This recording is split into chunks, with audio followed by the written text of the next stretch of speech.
Hey Spuddies, Potato McWhiskey here, and welcome back to Let's Play Civilization 6 as Glorious Rome. Now things are going pretty reasonably well for me. I am missing a few builders, like there's a few tiles here in Leventa, for example. I could improve this hill, I could improve this hill, I could improve this, crabs here, but I am kind of prioritizing getting my trade routes online because of the power that they add to my SimCity ability. Again, for those of you who don't know, SimCity is essentially how we describe it when a player is just building as much cool stuff as possible and not really focused on war. Now, that said, I am still kind of technically fighting wars and stuff like that. I say technically fighting a war when I'm literally at war with Simon Bolivar, and it's my second war with him. But this is kind of more of a harassment war. My goal isn't to really kill him so much as it is to do damage to his economy and potentially acquire useful material, right? When I say material, I'm talking in like terms of chess, in terms of like gathering faith, that faith that I can then use in my golden age to purchase settlers, to purchase builders. And I think I will be looking to purchase builders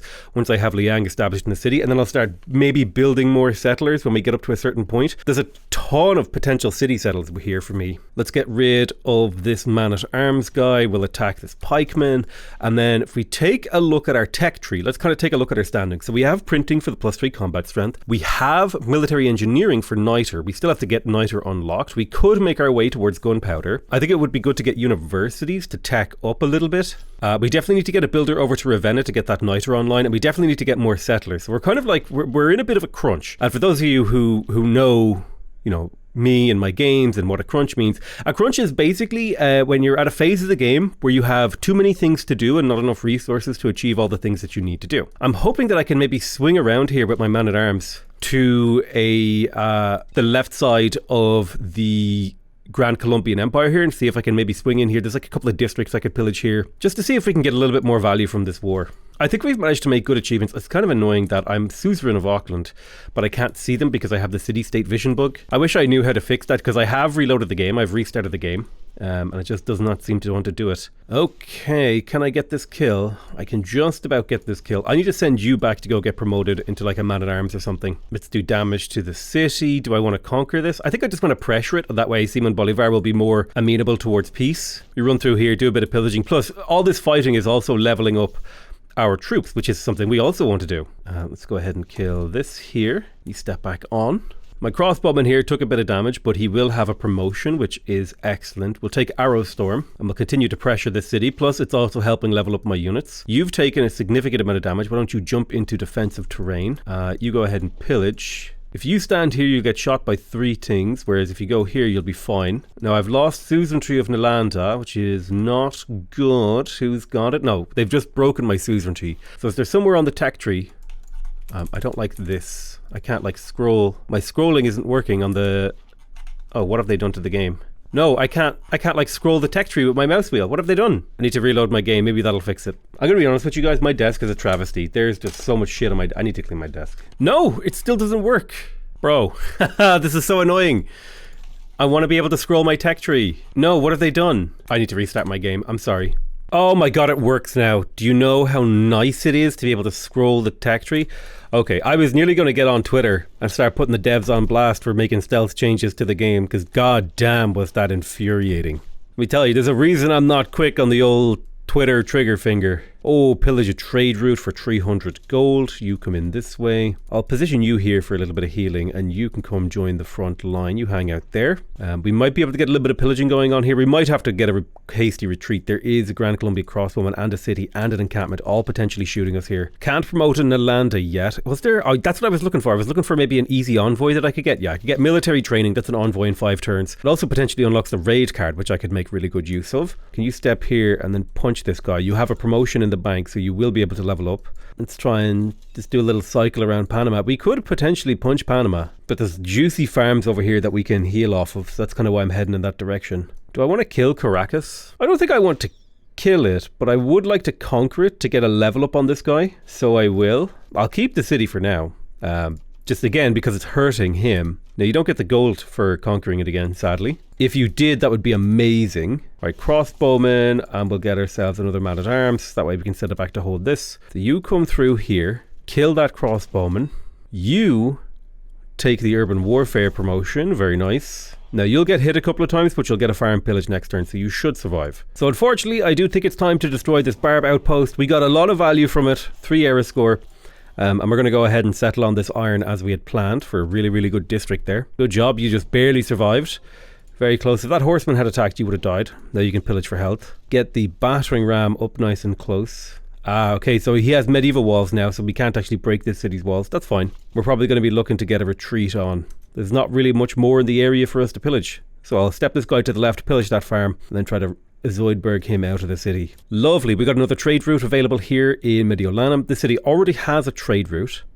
You have a trade route going. I'm trying to have a look and see if there's any of my cities that don't have a trade route that I would like to. I think I'll hold off on buying this trade route until I settle this city right here in the iron, and then that trade route will head back to the capital, hopefully going through these coastal cities, netting me a really nice boost of gold. I don't like that no road appeared here actually. When I settled, like there should be a road going to my capital. Kind of upsetting actually. Now, you know what they say, when one door closes, a new door opens, and specifically this barb camp right here just appeared. So I'm going to just be redirecting the troops that were, you know, doing the bigly stuff on this barb camp down to this one so we can start farming that one. This camp down here is still being fruitful. This one's about to not be fruitful. It's like imminently about to upgrade. Theoretically I could buy a galley off it to force that upgrade, although it's 24 turns until I can actually buy that galley. I just feel like I read this text so quickly that I kind of bulldozer my way through the thingies. I would need to figure out a way. So losing 4 production in this city for a bath would be okay, I think, if I built a farm triangle. So let's get the builder and then we'll go for the bath. We'll throw down a farm triangle and then build a couple new mines and potentially even a lumber mill over here. So that should kind of compensate the city for the fact that we're building a bath here, but we need that bath to continue to grow the city. Although then theoretically we could also decide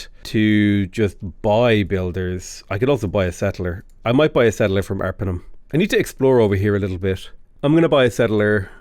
No, I think builders are just better to buy right now. We'll build the bath and then get to work on a settler. Actually, I would love to build Kilwa. This is the kind of game to build Kilwa. Which city should I build Kilwa in? The city of Arpinum has at least a few jungle chops. We're not going to get a great general or a great engineer that's relevant to that. The 62 turn Kilwa on this rice, I think we'll go for that after the settler. Magnus is already established in the city. If we can get a builder over there relatively quickly, we can swap a few jungle tiles, get at least 2 more jungle tiles. That's 1, 2, 3, 4, 5, 6 chops. We could theoretically also chop the firs if we wanted to, which we probably will do as well. So that's how we're going to get the Kilwa nice and quick. Brilliant. We got a level up and almost killed a courser over here. Kind of sad that I didn't actually get the kill. Would have really liked that. There's the Mausoleum at Halicarnassus in the capital. This will give us +1 science, +1 faith and +1 culture on all coast tiles for the city, and our great engineers will have an additional charge. So if we do get our hands on a few great engineers, that'll actually be really helpful. We have unlocked military training. There could be an argument that we should have raid plugged in, but we're not really pillaging at the moment, and we don't need anything else. We're not going to build a statue of Zeus. But now the capital's like coastal yields are starting to look really good, especially because we've got control of Auckland. This will start to look way better once we're able to get mass production and unlock our shipyards, which should be, I think, a direction we're heading in very soon. I think I've delayed this library for a very long time, so I will get that library. I think I'd like to get a theatre square here to maximize the science and gold in this, or science and culture of the city, and I might actually just go ahead and move Pingala to my capital now. I think it's actually a better use. It's a higher population city. It has its campus. It has all sorts of stuff going for it. So let's bring up the planning mode. I'm going to put a farm triangle here, just kind of planning a few improvements that I need to like prioritize. Okay, we've got a few improvements prioritized, so let's start sending out our builders to achieve those aims. I can faith purchase builders, which I really, really like being able to faith purchase builders. Being in a monumentality age is brilliant. So would I like to change my government? I'm probably going to switch out of colonization in 9 turns. Can I research something in 9 turns? Yeah, I'll get medieval fairs, and the reason for medieval fairs is that it's a 9-turn thing, so it lines up with that settler being built, and then I'll be able to plug in the production towards wonders, which I already have. Gothic architecture from Divine Right. We'll go for medieval fairs, get that governor title. Don't know if I'll build Angkor Wat. I may as well, because I am building aqueducts. So where would I build it? I could build it here. It's a pretty comfortable place. If I put the Angkor Wat, oh my god, I can't find it. I literally can't find it. Why am I so blind? I genuinely... There it is, okay. We could put it here. This would boost a theatre square. It would kill a mine. Another mine kill is not on the cards. I think I'm just going to put it down here in a nice safe tucked away location. Ostia can get to work on the Angkor Wat. Now what does the Angkor Wat actually do? It gives you +1 population in all current cities when built, which is nice because we have a lot of cities, and +1 housing in all cities. So it's like, you know, a big injection of food, a big injection of housing. I don't think it's the best wonder that's possible to be built, but I think it's a pretty reasonably good one. Right, we're almost out of the woods here in the Great Escape. You stand here, you'll be ready to pillage this for health. And with that extra envoy, I'm going to take control back of Nalanda. Perfect. And then we can promote this guy to a man-at-arms. Ooh, dare I try to sacrifice? Oh, he killed my great general. Well, that's fine. The great general will just get teleported to a nearby city. We can go ahead and run him back out to the front line. So I've got 2 envoys in the bank. I don't particularly care about being Suzerain of Chinguetti because I don't have a religion. Well, I do have Islam spreading. Is Islam my majority religion, actually? Let's have a look. Islam is my majority religion. So if I took Suzerainty of Chinguetti, international and domestic trade routes would get +1 faith for every follower in this city. So this would actually be a really huge faith tech for me. Yeah, 19 faith per turn from all those trade routes. Not like game breaking by any stretch of the imagination, but definitely a very juicy boost. I think buying a builder would be more important. I will buy a trader in here so that I can send that to the capital to get even more. I'm definitely behind on traders. Let me have a look. Any cities that don't have a trader? You don't have a trader. I'm saving my traders for newly settled cities. That's what I'm doing. Now, if we take a look at Velitrae, you're going to want to place your harbour, and we'll buy your monument and granary in here to give that city tempo. Very, very slow harbour in here because it's working a 3 food tile. We'll have to do a little bit of gold injection in these cities to develop them faster. But the good news is, because we're playing Rome and we've gone for a trade-centric opener, we do have that gold potential to do the rapid development of newly acquired cities. So the horseman just killed itself against my unit. The pikeman is throwing itself against my crossbowman. If I shoot him, I have to step back to defend myself, I think. Now, I want you to trade with Rome. Wait, why am I not getting the faith? Because you don't follow my religion, do you? You will in a not too distant future. So yeah, I want you to trade with Rome because that's 3 food, 3 production and 6 gold. And eventually that will be worth more because I'd like to build a Diplo quarter in Rome. And I'm probably going to build the Diplo quarter here because Rome doesn't really need that much food anymore. That's a really good food tile, but we don't need that much anymore. And I'm actually going to go ahead and place that Diplo quarter now. And that Diplo quarter, when I eventually get, I'm going to build it now. And the reason I'm building the diplomatic quarter is because when you build the diplomatic quarter, domestic trade routes to the city that builds the diplomatic quarter gets +1 food and +1 production, which will bring all the trade routes going to my capital to 4 food, 4 production, which is a really, really strong trade route. The only thing I don't love is that these aren't going through land. I would like the roads to be built, but that's life. Right, there is rifling boosted because we built a niter mine over here. And then we'll go ahead and grab ourselves this final farm, adding a farm triangle. Now, one of the things that probably people don't really understand about farms is if you build a farm on its own, just like say I built a farm here, okay? This would be, or better yet, this grassland tile, okay? If we take a look at this grassland tile, every single citizen in your city eats 2 food. So we take a look here. I've got 12 citizens, 12 turns to citizens. I've got 8 people living in this city, which means this city is eating 16 food per turn. Okay, 16 food consumption per turn. So in order, if I want to work this grassland tile, the yield I am getting from this citizen working this is essentially 0. Now, citizens do actually produce a very small amount of resources on their own. Every citizen produces 0.5 science. So you can see here I'm getting +4 science from population because 4 divided by 8 is 0.5 per pop. And they also produce 0.3-ish culture. So if you take a look here, I'm making 2.3 culture from population. And if we do the maths on that, right, if we take I think it's 2.3 divided by 8, you get about just shy of 0.3 culture per citizen. Okay, but it is actually 0.3. That's the actual number. Now, but this tile is essentially output neutral, right? The citizen is just jogging in place. If I put a farm on this tile, now I'm getting that little bit of passive stuff, plus I'm getting +1 food surplus, which means my city is growing faster, right? Because the rate of your growth is the total amount of food surplus against the total amount of food needed to grow a population. So and it scales exponentially how much food you need. So when you unlock feudalism, this thing right here, farm improvements now gain +1 food from every 2 adjacent farm improvements. What that means is if you have a farm that has 2 farms adjacent to it, it gets an additional +1 food. And that's huge. Because if we think about this tile, it's costing me 2 food to work this. So the surplus is 2. If I put a farm here, the cost would be 2 food to work it and the surplus would be 1. So feudalism doesn't like increase the yields of your farm by 25%. It literally doubles the output of the farm. Like doubles the surplus that the farm produces. So that's why feudalism and building farm triangles where you can is very important. Not to mention, I don't have to have these farm triangles in only Ostia, right? Puteoli is in range of these farm triangles. If later I'm like, you know what, Puteoli needs to get its 5th district, or sorry, 1, 2, 7... needs to get its 4th district, sorry. I could just come in here and be like, you know what, Puteoli, go ahead and like a 245 turns to grow. Puteoli, go ahead and grow in 19 turns. So that's why farm triangles are so good. If you build a farm triangle that like a couple of cities can share, you can also just like, give each one a tile. But if you build them that they can share, you can choose when and where a city grows and how it grows. Like right now, I really want to grow Puteoli. So very, very important piece of technology, bit of game knowledge that you should be very, very familiar with. I don't do it that much because that's kind of like a level of optimization that isn't necessary to win. But all these sorts of things, being able to do these things will add to your potential as a player of Civ. And these will eventually lead to you being actually better than me at the game, which I think is entirely achievable for most people because I'm a very lazy and sloppy player. I'm going to go ahead and take this piece. I think we managed to achieve some pretty good goals. So getting 26 gold per turn for 30 turns is a pretty good value. Let's get this plantation online. You're going to come down and get that mine, and then you're going to come back and then start looking to repair and do some tile improvements. I'm going to go ahead and faith buy myself another builder in the city of Puteoli. They're relatively cheap still, only about 400 faith, and we're making pretty good faith from our trade routes now, which I'm a big fan of. So what's the current standing of things?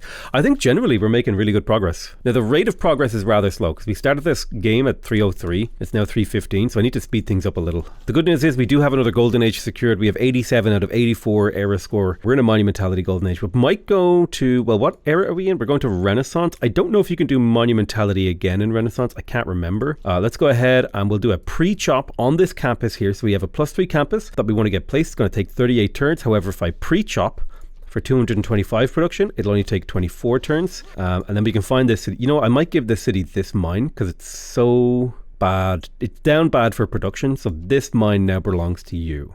Puteoli could also use production. Well, I would love to chop this wood. It's on a flatland tile. So I think generally speaking, I'm a little bit more willing to upgrade lumber mills on flatland than I would be on hills. Hills is just like, it's a free chop, baby. You chop that every time and don't even feel guilty about it. So I think the maximum number of city-states have been spawned in the game because the little white bar on this city-state, or this barb camp, I keep calling them city-states, isn't increasing, which I think is a good sign for me. It means I can start pillaging these and continuing to generate good gold. Speaking of pillaging, I forgot to pillage this thing down here, so we'll do that real quick. I am allied with Norway, so I could upgrade this into a siege tower, which could be useful the next time we decide to attack our good friend, the Grand Colombians. So thinking about my next tech goal as Rome, I think it's got to be shipyards. I just get so much value from the 3 potential shipyards that I have. Or is it 4? Actually, I have a lot of shipyards. A shipyard in here, in here, in here, in here, even over here. There's just so much shipyard potential on this map for me. So I think shipyards is the natural progression for us. And if you don't know why, shipyards give you +1 food, which we don't care too much about.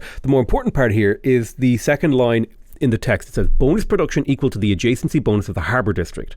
So if we take a look at some of the harbours around my empire, right, we've got a +3 harbour over here, a +5 harbour, +3 harbour, +3 harbour. So that's +3 to 5 production in all of these cities. And not only that, but it also gives +1 production to all unimproved coast and lake tiles in this city. So that means in combination with Auckland, we can get a potential 3 production on every single one of these coastal tiles. Although, have you ever seen anything as beautiful as this capital city? God, I love Mausoleum. What a fun wonder. What a beautiful, gorgeous, fun wonder. It looks like Cardiff has spawned. Now, Cardiff is an interesting city-state. It's an industrial city-state, so it does give you the normal amount of like +1 production in workshops, +2 production or in factories and consulates, +3 production in chanceries or power plants. It gives you +2 power for every harbour building. So it's not a bad one to take sovereignty of. So I would like to maybe start building my relationship with Cardiff. Brussels, I think, is a little bit more important to me. So I think at Medieval Fairs, I'll plug in the +2 envoy card and see if I can take control of them.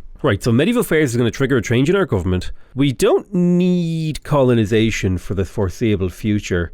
We'll plug in Gothic architecture. I think craftsman could be a good plug-in here as well. Like, how badly do we need discipline, for example? I think we would like to start switching to a more sim-heavy build. We're going to go ahead and plug in Diplomatic League just for a few minutes. Otherwise, I think we will keep serfdom because we are continuous buying builders. We can also get another guy. Do I want to get Liang?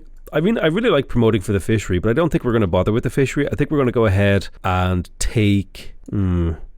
I don't need to promote Amani. I guess promoting provision on Magnus makes it easier for me to spam settlers, which I fully plan on continuing to do from the city of Arpanum. I'm going to go ahead and chop here just to finish the settler really quick, and then we can come down and get started on the Kilwa as is planned. We'll go ahead and buy ourselves another builder to go ahead and get to work on that. And then I would like to pick Naval Tradition so I can get access to the harbour district adjacency bonus. That's going to be important when we go for the shipyard, because if you double the adjacency of your harbours, you double the efficiency of the production that you get from shipyards as well. Plus, it'll also give me an extra envoy, and I'll be able to switch my government, which should allow me to get control of Brussels to get that very, very nice 15% production boost towards wonders. So the Mahavihara is a unique builder improvement. +2 science, +1 housing, +1 faith for every adjacent holy site, +1... So I'd like to build that next to a campus, ideally. And I do want to build one because the first time that you build it, you get a random technology, which would be a nice little bit of a boost of tempo. Right, taking a look... I kind of wish Leventa had been settled like 2 tiles to the north so it would act as another canal for me, because otherwise moving my troops around is going to be a little bit awkward. I definitely want to settle towards the Paiti. Let me think about where do I have? There's a good campus here. Sometimes I find the best thing to do is to, like, if you have a land like and it's coastal, you just look for where the best campus and harbour is, and then you can kind of like figure out, well, that's where my settlement's going then, right? There's a good city right there. And then by placing a couple of those, you kind of figure out the restrictions. So it's like 1, 2, 3. I can place a city in and around here, and we don't have particularly good locations for them. There's another potential city here. Could be a Petra style city. So there we go. Planned out 3 more cities. Do I want a city up here? Oh man, I have to start planning cities on all these like little tiny islands as well. Right, let's do a little search for reefs. So the city of Ostia is basically fully built. I'm going to swap a farm back so I can get that city to grow just a smidge faster. It's got a surplus of 7.6 food. It's got all its districts built, which means we have time to build other things like traders, builders, spearmen. Probably the most important thing that I needed to build would theoretically be settlers, because that would allow me to expand my empire, unless I just want to try to get like Marco Polo. I mean, the need for the Roman Empire to expand just really makes me want to build settlers. And it is a need, okay? The empire must expand. Military tactics is completed. We have access to pikemen. Not that we care too much about that. Can you step up to here? I can't afford these tiles really. Need to kill both of you and then look for a pillage 4 turns away. I'd like to buy a lot more tiles, so we're shaving off a few turns. 5 turns per chop, which isn't bad. I think I'd like to move Magnus up here so I could chop these forest tiles and develop the city. So we'll probably hold off before we start improving these. So China, looks like China declared war on Norway, which is kind of semi-expected. Also, I'm super on par with the AI right now, which is like super rare. Or maybe China declared war on China, you never know.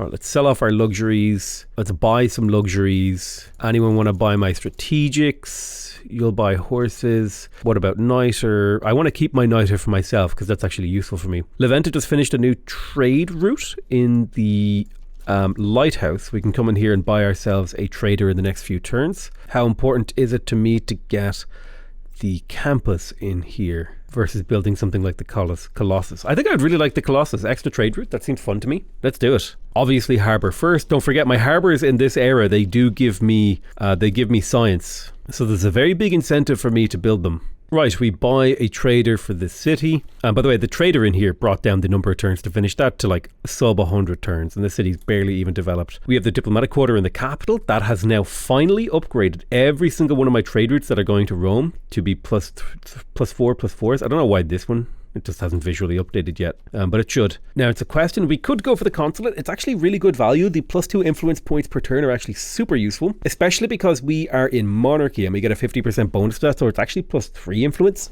And that would bring us up to potentially quite a lot of influence actually.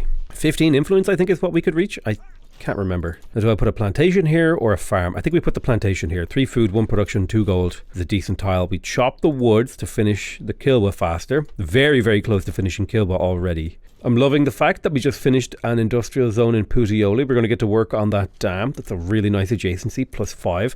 It'll also mean that we're going to get these great engineers 50% faster because we go from making 2 points per turn to 3, which is a 50% increase last time I checked. Let's go ahead and trade with Rome. There's 4 food, 4 production and 3 gold.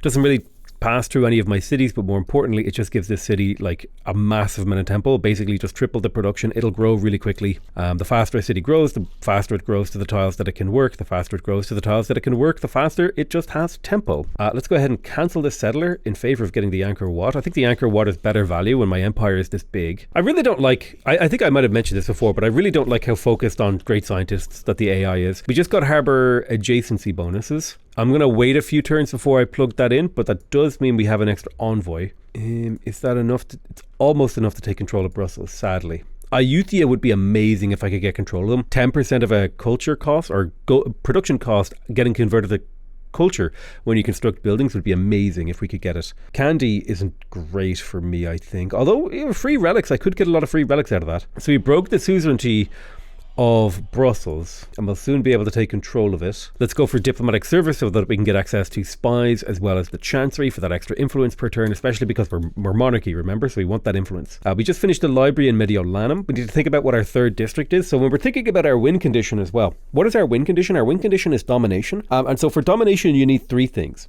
You need science, you need culture, and you need gold. Okay, those are your three most important yields. Now, the other thing that you need from domination are great generals, military units, and production. So I'm tempted in this city to get my hands on a encampment, but I don't have a good encampment place.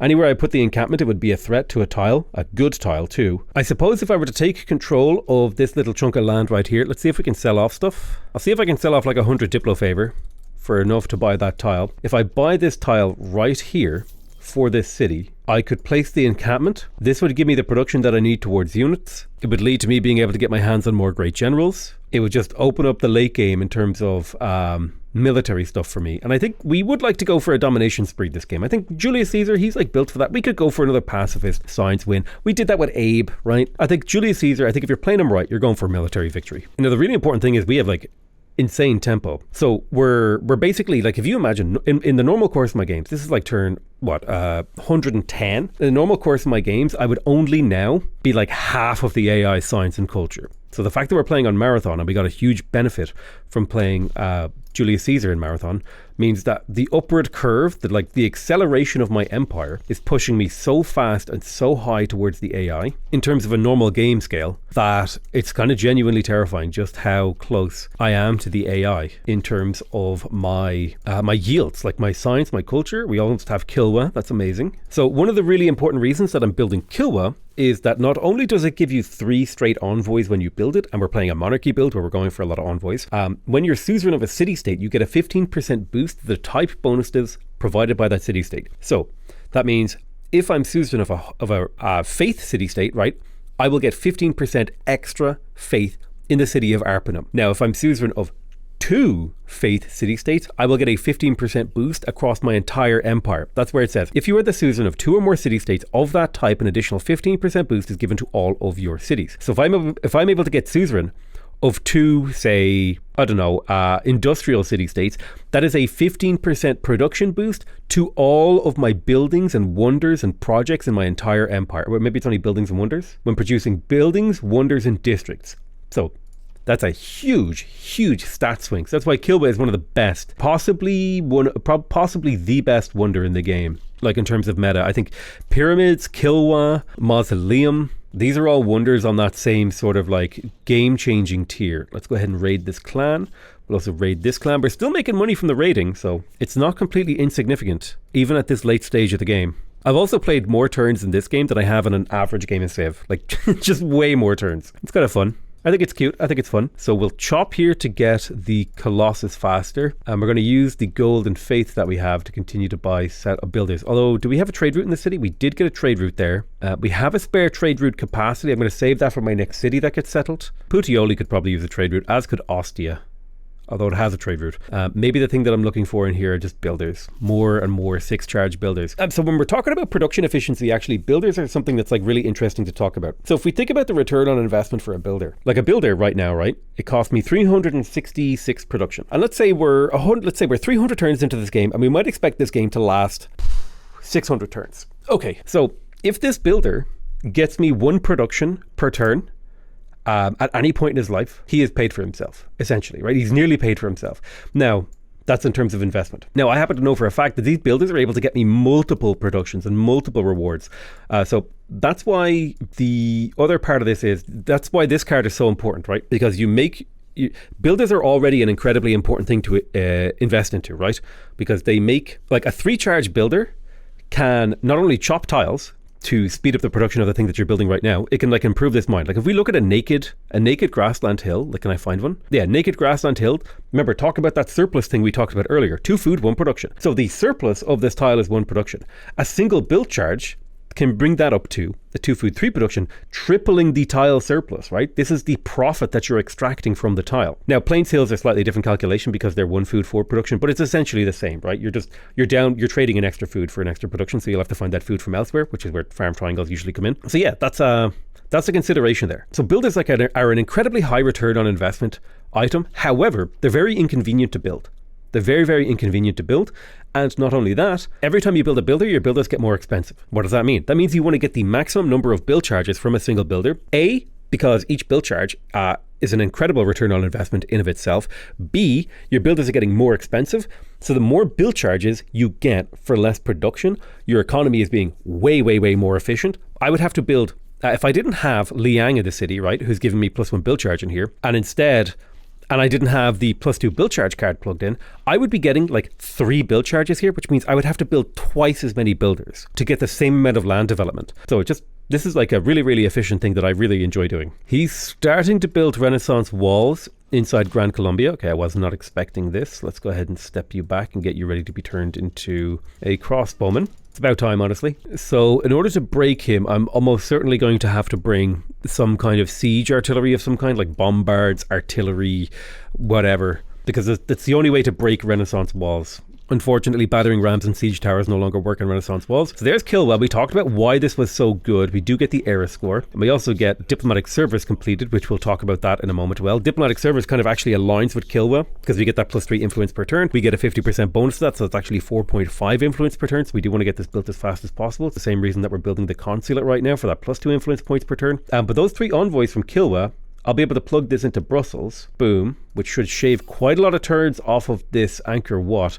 Yeah, it went from being a 90 turn build to a 68 turn build, and that's for 2 reasons. A, we're getting the 15% boost from Brussels towards wonders, but also now that I'm suzerain of 2 industrial city-states, I'm getting a 15% production boost across my entire empire, okay? To put a 15% production boost in perspective, let's say, I don't know, something takes 50 turns. If you're building it 15% faster, you divide that 50, I think it's, how do you do this again? I think you divide it by 115 and then you multiply it by 100. Yeah, so that literally shaves 7 turns off that thing. Let's say you were building something that cost 1,000 turns. Or here's a better way to explain this, okay? Let's say you built something in 10 turns, okay? You divide that by 115 and then you multiply it by 100. That means I would get it in 9 turns. But let's say hypothetically, that thing that I built gave me +1 production, which means I would get the next thing faster and then the next thing faster. And because I'm constantly compounding the economy that I'm building, I'm getting everything even faster and faster and faster. So that's why when we talk about like developing your economy in Civ 6, that's why we talk about acceleration. That's why we talk about tempo, because like getting something faster doesn't just mean that you get that thing faster. It means you get literally every single thing that comes after that faster. You get all the yields from that thing faster, which means, you know, you research your technology faster, you research your civics faster. It's just, it's so powerful to get. I'm also going to take a Mahia Vara here to get a free tech. It's so powerful to get a tempo boost like this. And I'm also going to be looking to maybe start to pair up. Like I would love to get a second mercantile city-state, right? So that I could get 2 15% gold boost across my empire, which would be a massive tempo boost. We also got mass production now. One of the things I usually like to do when I do a mass production build is I buy my shipyards. However, my gold is very constrained because I'm building builders right now. So I may look to do something else. So Arpinum has placed a campus. It's placed a commercial hub. I could place a 4th district in here. I think similar to my previous ideas, I could go for the encampment. That would get me great general points. I think I'll place the encampment because we're studying the transition into military right now, but it's not yet exactly what we're doing. We'll probably do the transition somewhere around military science. For now though, you continue to build me. Do I want to build settlers or do I want to build campuses? I think because I'm on par with the AI, I feel very safe to have a city dedicated to builders and a city dedicated to settlers. That way I'm constantly expanding my empire while also vertically integrating all of the new technology that I'm researching. I think it's good to research cartography. Namely, you get access to the caravels, so all those galleys that I've got hanging around get a major strength boost, but more importantly, you get +2 gold from fishing boat improvements. In a coastal game like this, that's a huge boost in our gold, because if we go ahead and look, The name of this tile is a fishing boat. So if I type fishing boats into here, I can search and I can see all of the fishing boats on the map, okay?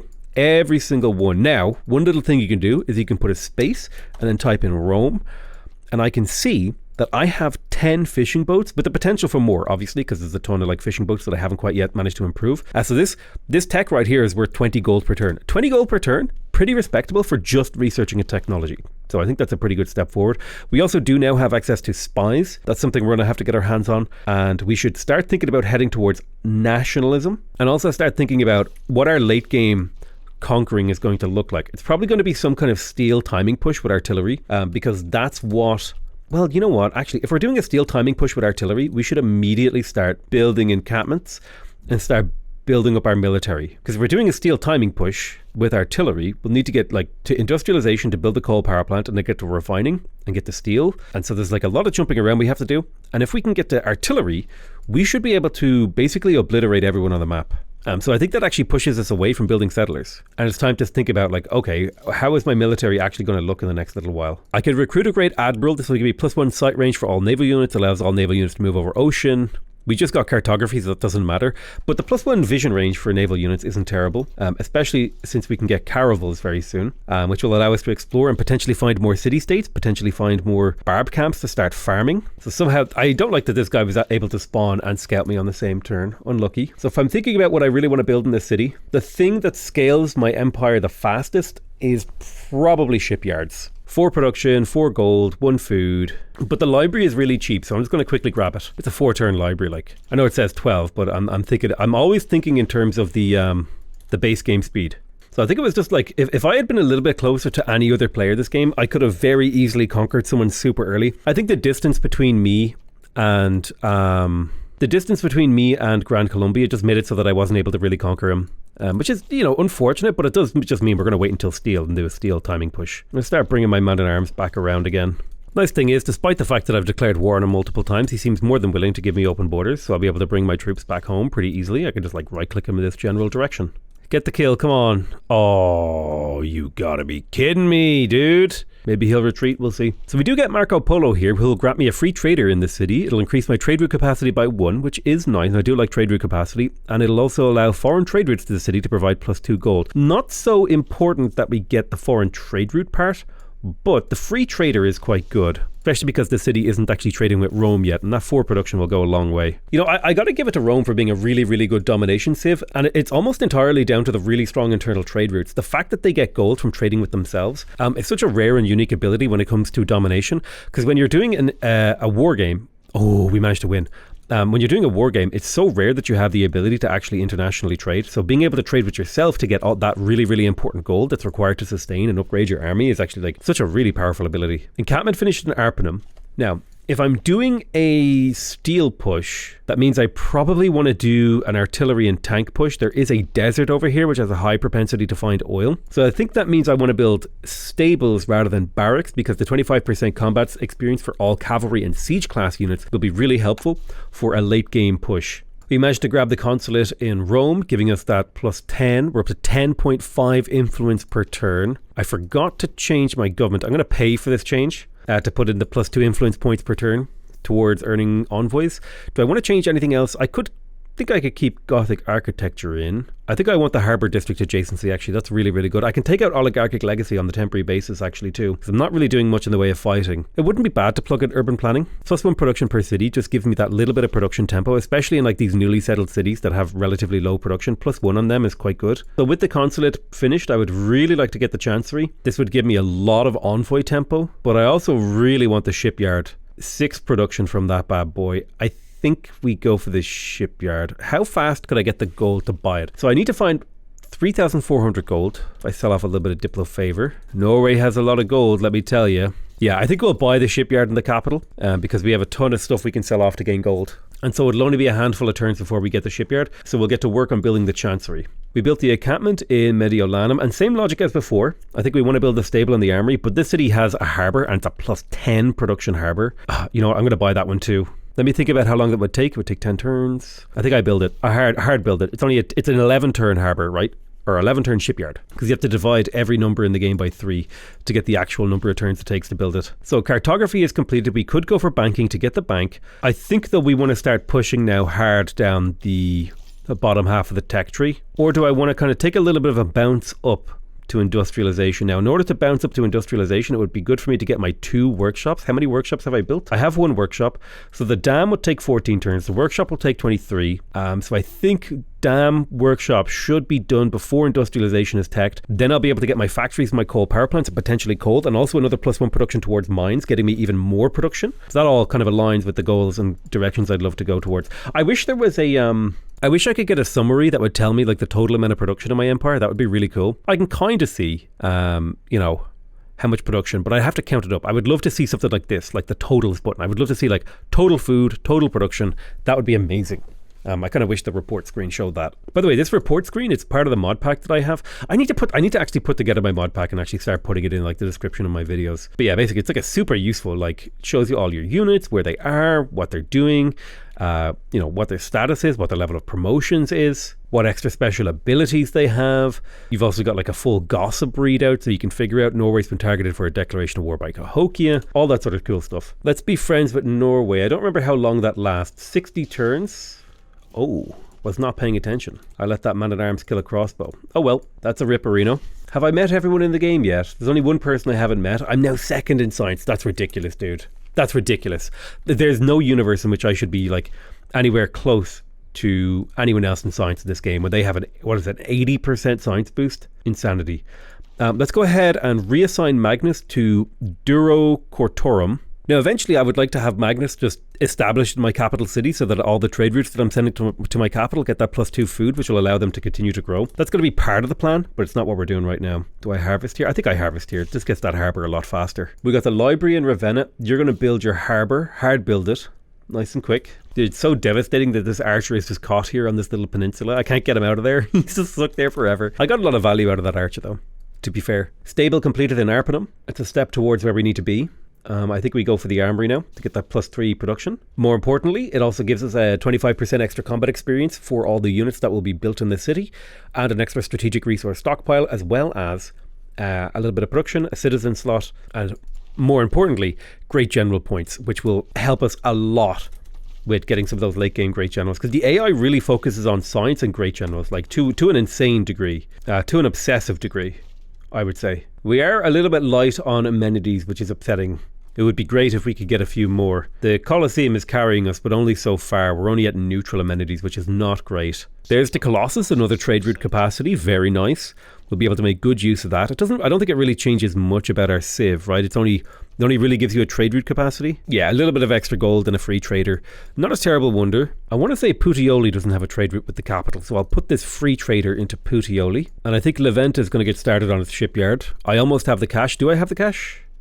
Yes, I do. I have the cash to build a shipyard in my capital. So this will be 33 gold before I buy this. I buy it, it goes up to 40 gold, and then I refresh the city, 47 gold. That's like a 50% production boost from this city. And now I'm getting 2 production from all these coastal tiles. These amazing coastal tiles, by the way. I think people, I hope you guys can start to see why I love, it's why I love the, God, what is it called? Mausoleum. The Mausoleum plus Auckland combo. It's just such a juicy combo. The medieval era does end in 10 turns, so we are heading towards the Renaissance, and honestly I'm so far ahead on tempo that I'm almost through the Renaissance era, so we're like super ahead. I want to build my campus, but I need this production. Remember, this production as well as this gold. Don't forget, shipyards also give you a little bit of gold, mainly thanks to the gold city-states, the trade city-states. So that's also an important consideration when you're making the decision. Go ahead and trade with Rome, 4 food, 4 production, 2 gold. That'll eventually be better, but for now, it does the trick. I'd love to get a second man-at-arms over here. This is just starting to become a little bit unmanageable, this barb camp. Now we are reaching a phase of the game where not a lot happens in each of my turns. I can kind of just like, you know, press, I literally like moved 1 unit and then pressed next turn on this turn. That's because we're getting to like a late stage of the game, really. That's just part of it, man. It's just part of it. Let's hire another man-at-arms so that we can put this on the front line and start thinking about actually, we might clear this barb camp. Now that it's becoming a nuisance, it's like pillaging tiles and being annoying. It might be time for it to go. Right, brilliant. So we got the armory completed in here, which I believe boosted gunpowder. But we're not going to go for gunpowder. Let's go ahead and start getting tech in here, although I may try to squeeze out a quick settler just to go settle this city. We're sitting on 4 envoys. So where would we like to spend those envoys? Probably the most efficient place could be Cardiff. It would get me even more production. Here's the thing, I don't need Cardiff, but if I put 2 envoys into Cardiff, it would get me an extra diplomatic favour per turn, as well as just generally getting me era score and making me look stronger by having more city-states on my side. Medieval era in 1 turn, we have a golden age secured, we don't need to change anything that's going on right now. Oh, I think this is now a double shot crossbowman. The world enters the Renaissance era, and we enter into the next phase of the game. So we just got square rigging, +1 movement for embarked units. That's what we needed to head towards industrialization. Now we could go for another monumentality golden age, and we actually have a faith income now, all thanks to Chinguetti giving me that extra faith from trade routes. So quite a viable option for us here. Our other options is reform the coinage. We're not doing international trade, so that doesn't make sense. We could theoretically go settling, but it's all on the same continent. This is all Arctica. I could, there's like a, yeah. So Hunt Sick Draconis is out of the line. We don't need Exodus the Evangel. It's got to be Monumentality. It's the most obvious choice, and then we can immediately pop in here and just start building more builders to send out and improve our territory. So this is a level 4 crossbowman. We're going to go ahead and grab Expert Marksman, which will allow it to shoot twice per turn. I've never had an Expert Marksman this early into a game, like early as in like this level of technology in a game. I don't think I've ever had an Expert Crossbowman actually. Usually I'll get like an Expert Field Cannon if a Field Cannon's doing a lot of fighting. Maybe I've had an Expert Crossbowman. So I would really like trade routes sent to me to be extra valuable, and I'd really like trading with scientific city-states to be better. So if I could win both of those, that would be amazing. I don't think I will. I will. Oh my god, amazing. That's even more diplomatic victory points. Potential diplomatic victory transition, if we so choose. Although diplomacy, I feel, kind of aligns more with like a religious game where you go for the this thing, Mahabodhi Temple. +2 diplomatic victory points is nothing to sniff at. So Magnus is now established in Durocortorum, so we will be sending over a couple of our builders over there to start chopping out and getting that city developing. Magnus is so useful to just like send him around the world, chopping and developing cities. What a great guy, Magnus. Another pillage, a little chunk of gold. I suppose you'll take Shiltron. We have a chancery in Rome now, so we should be making the full 18 influence points per turn. To put that in perspective, 450 divided by 18 is 450 divided by 18. Every 25 turns we get an envoy. We divide that by 3.